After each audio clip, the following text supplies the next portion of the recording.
कहेंगे आज की सबसे बड़ी और अहम खबर, सुप्रीम कोर्ट से 2 दिन में 2 जजेस की जानिब से इस्तीफे दे दिए गए हैं। जस्टिस एजाजुल एहसन जो सुप्रीम कोर्ट में सीनियरिटी पर तीसरे नंबर पर हैं और जिन्हें अक्टूबर में चीफ जस्टिस पाकिस्तान बनना था, उनकी जानिब से इस्तीफा दे दिया गया है।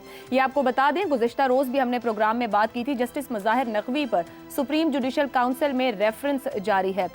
जस्टिस मज़ाहिर नकवी पे इस रेफरेंस के दौरान जस्टिस एजाजुल एहसन भी सुप्रीम जुडिशल काउंसिल का हिस्सा, 2 दिन पहले उनकी जानिब से कार्रवाई पर इतराज़ात भी किए गए थे और आज होने वाली कार्रवाई का हिस्सा भी जस्टिस एजाजुल एहसन को बनना था, मगर आज उन्होंने माजरत कर ली, जिसके बाद supreme judicial council chief justice की सरबराही में तारिक मसूद डोगर और एजाजुल एहसन साहिब की जगह पे जस्टिस मंसूर अली शाह ने आज हिस्सा बने इस सुप्रीम जुडिशल काउंसिल का। और chief justice Sindh high court और फिर लाहौर हाई कोर्ट साथ मौजूद थे। 5 रुकनी बेंच की जानिब से आज समाअत की गई और उस इस्तीफे के बाद जो गुज़िश्ता रोज़ दिया गया जस्टिस मज़ाहिर नकवी का, सदर मुमलिकत ने जिसे कबूल किया, ये कहा गया आज की कार्रवाई जारी रहेगी। जस्टिस मज़ाहिर नकवी के रेफरेंस पर सुप्रीम जुडिशल काउंसिल की जानिब से उस रेफरेंस को इस इस्तीफे के बाद भी ख़त्म ना करने का फैसला किया गया है और ये कहा गया है कि इस्तीफे के बावजूद हक़ दिफा दे दिया गया है।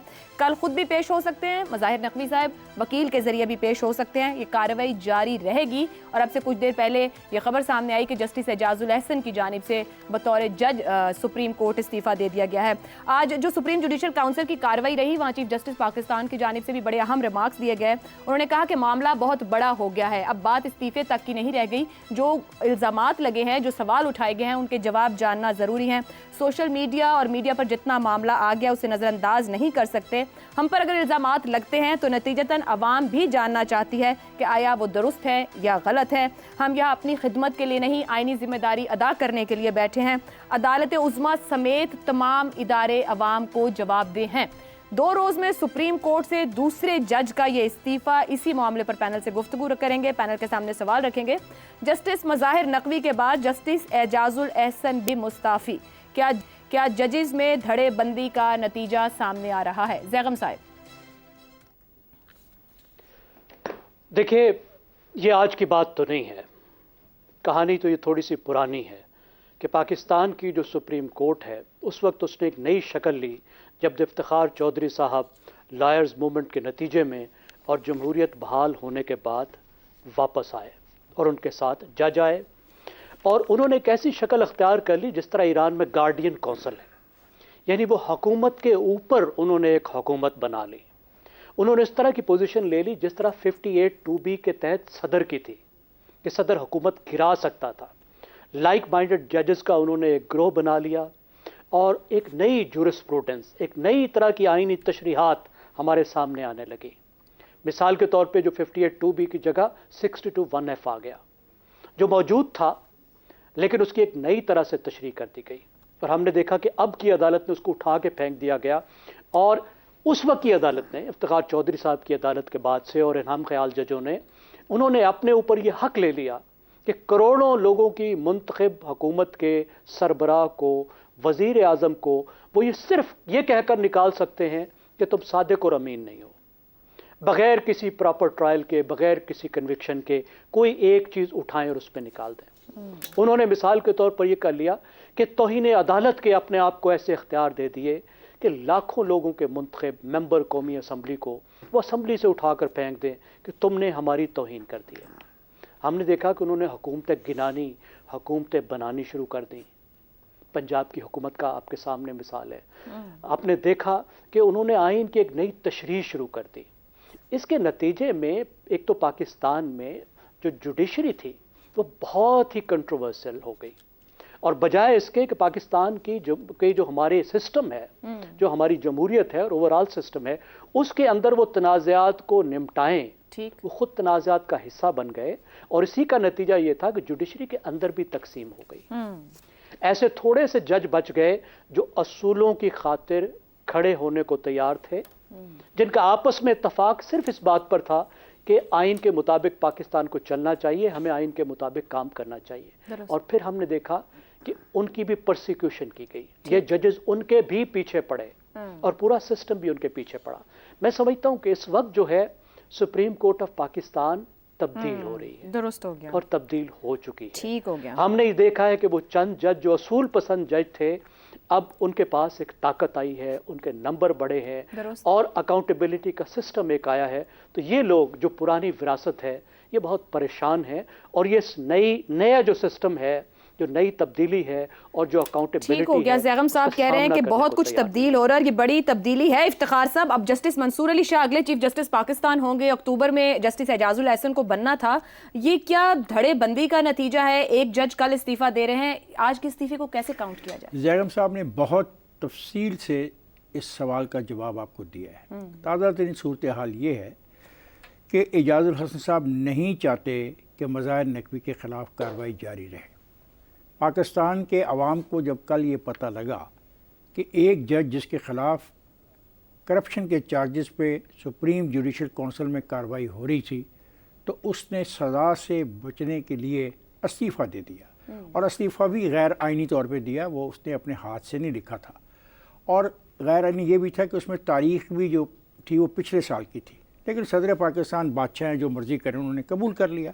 ये मामला तब शुरू हुआ क्योंकि अगर मज़ाहिर नकवी इस्तीफ़ा देने के बावजूद भी जवाबदेह हैं सुप्रीम जुडिशल काउंसिल को, तो ये एक नई आइनी और कानूनी और इखलाकी ज़िम्मेदारी पाकिस्तान में जन्म ले रही है। और ये होना चाहिए, क्योंकि ये नहीं हो सकता कि मैं लूट मार करके इस्तीफ़ा दे के घर चला जाऊँ और फिर उस लूट मार के फ़ायदे उठाते हुए मैं 10 लाख पेंशन का भी क्लेम करूँ, मैं 2000 बिजली के यूनिट भी मुफ्त में लूँ, मैं अपनी हिफाजत के लिए पुलिस की गार्ड भी लूँ।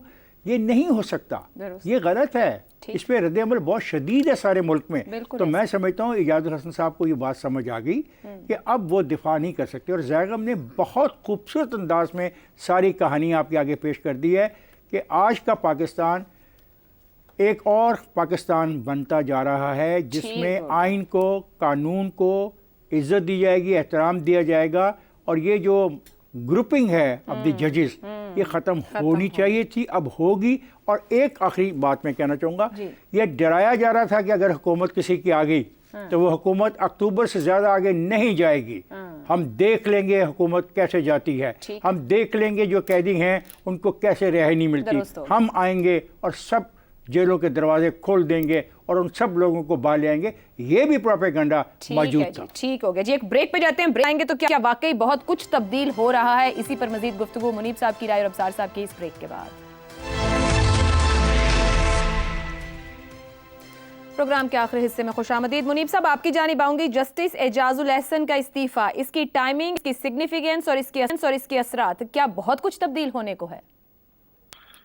देखिए, जस्टिस एजाजुल एहसन साहब का इस्तीफा महज इस वजह से नहीं दिया, मैंने पहले भी अर्ज किया था, इस वजह से उन्होंने नहीं दिया कि मज़ाहिर अली अकबर नकवी साहब के खिलाफ जो कार्रवाई सुप्रीम जुडिशल काउंसिल में चल रही थी वो दुरुस्त तरीके से नहीं बढ़ी, या वो तासुब का शिकार थी, या उसमें अनड्यू हेज था। ये वजह नहीं है। देखिए, इशू ये है कि जब आप पावर पॉलिटिक्स के अंदर एज अ टूल इस्तेमाल हुए हो और किसी प्रोजेक्ट को लाने के लिए, फैसिलिटेट करने के लिए आपको भी इस्तेमाल किया गया हो, जो कि 2016 से लेकर 2018 तक बहुत से दफातर को और बहुत सी शख्सियात को इस्तेमाल किया गया।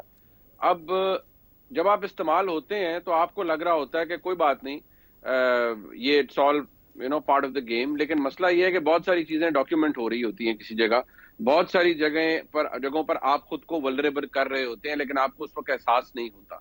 जब वक्त गुजर जाता है तो फिर जब चेंज ऑफ गार्ड होता है कई जगहों पर, तो फिर हालात बदल जाते हैं। जब हालात बदलते हैं, चेंज ऑफ गार्ड होता है, तो फिर पॉलिसीज भी बदल जाती हैं। जब पॉलिसीज बदल जाती हैं तो जो पहले सही था वो आज गलत हो जाता है, और जो जिसको पहले गलत समझा जाता था वो अब सही हो जाता है। तो जब ऐसी सूरत हाल हो तो इसके अंदर कुछ लोग ऐसे होते हैं जिन्हें हम एक्सपेंडेबल्स कहते हैं। मैं समझता हूं कि जस्टिस एजाजुल एहसन साहब, अगर ये बात दुरुस्त है कि उन्होंने वाकई अपना इस्तीफा भिजवा दिया, जो कि भिजवा दिया गया है, तो जस्टिस एजाजुल एहसन साहब आज के एक्सपेंडेबल हैं। और उनके सामने मैं सिर्फ ये मोहतात तरीके से आपके बात सामने रख सकता हूँ कि उनके सामने कुछ चीजें मौजूद थी जो कि उन्हें हॉन्ट कर रही थी। ये बात ज़हन में रखिएगा, उन्होंने इसलिए इस्तीफा नहीं दिया कि सिर्फ मज़ाहिर अली अकबर नकवी साहब की वजह से इशू था, या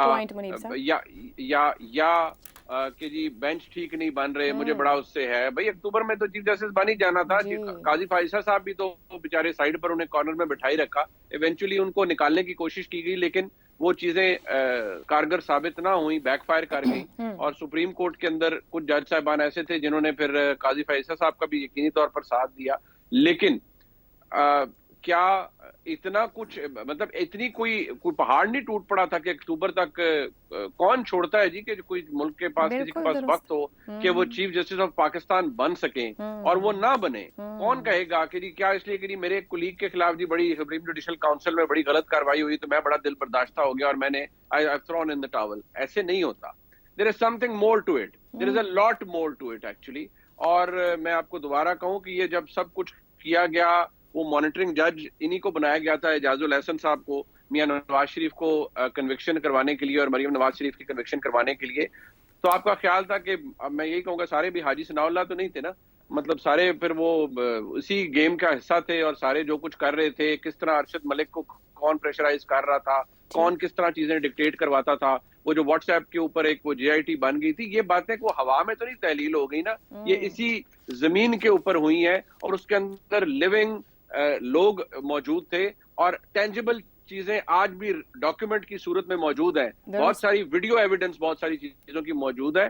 तो मैं अब बस इतना ही कहूंगा कि बस कुछ चीजें जब आपके सामने रख आपने इतना नहीं कहा, काफी कुछ कह दिया है कि something more and lot more to it, बहुत कुछ हॉन्ट कर रहा है जो कुछ हुआ कुछ गुज़िश्ता सालों में। अफसार साहब, कमिंग टू यू, कंक्लूड कीजिएगा कि वाकई जो हमने गुज़िश्ता 6-8 सालों में देखा है, वो जजेस में जो धड़ेबंदी, जो ग्रुपिंग, सब कुछ, ये उसी का नतीजा है? 2 दिन में 2 इस्तीफे सुप्रीम कोर्ट से? ये उसका नतीजा नहीं है। देखें, ये बात आज साबित हो गई कि सच की आखिरी फतह सच की होती है, झूठ की नहीं होती। झूठ के पाँव नहीं होते, झूठ भाग जाता है बगैर पाँव के, और सच जो होता है ना वो खड़ा रहता है चाहे कितने भी मुश्किल हालात हों। काजी फाइज ईसा ने साबित किया ये, और ये पहले जस्टिस मुज़ाहिर अली नकवी और आज जस्टिस एजाजुल एहसन, इन्होंने साबित कर दिया कि ये सच के साथ नहीं थे, इनका मौक़िफ़ सच्चा नहीं था जो कुछ इन्होंने पिछले कई सालों में किया इस मुल्क के अदालती निज़ाम के साथ। मुझे याद आ रहे थे जावेद हाशमी की अगस्त 2014 की प्रेस कॉन्फ्रेंस, जब उन्होंने कहा कि मुझे इमरान खान ने ये बताया है कि इमरान खान को कुछ जनरल्स ने, रिटायर्ड और सर्विंग ने, ये कहा है कि आने वाले चीफ जस्टिस हमारे हैं, हम इन सब को फारिग कर देंगे और आपको लेके आएंगे। तो इस वजह से जावेद हाशमी ने इनकार कर दिया, जो उस वक्त सदर थे PTI के, कि मैं इस साजिश का हिस्सा नहीं बनना चाहता। आप देख लें, उसके बाद साकिब निसार आए, आसिफ सईद खोसा आए, गुलजार आए, उमर अताब बंदियाल आए। उमर अताब बंदियाल के जाने के बाद ये हाउस ऑफ कार्ड्स गिर गया और मुज़ाहिर नकवी और एजाजुल एहसन के पास कोई और रास्ता नहीं था कि वो यहाँ से चले जाएं। और मुझे एक और बात याद आ रही है, तकरीबन 1.5 साल पहले एक बहुत ही सीनियर ऑफिसर ने, सर्विंग ने, मुझे कहा, कोई बात हो रही थी तो मैंने अपने शकूक का इजहार किया। उन्होंने कहा, आप देखिएगा, आपको और आप जैसे लोगों को जितनी शिकायतें हैं इस्टेब्लिशमेंट से, ये तमाम शिकायतें दूर हो जाएंगी, हम वैसा नहीं करेंगे जैसा माजी में होता रहा है। तो और आज मुझे लगता है कि उनकी बात सच थी और ठीक थी। अगर वाकई ये सच है जो मैं देख रहा हूँ और ये मुस्तकिल है, तो मैं ये समझता हूँ कि पाकिस्तान के लिए आइंदा मुस्तकबिल में अच्छी उम्मीद है, पाकिस्तान बेहतरी की तरफ जाएगा इंशाल्लाह।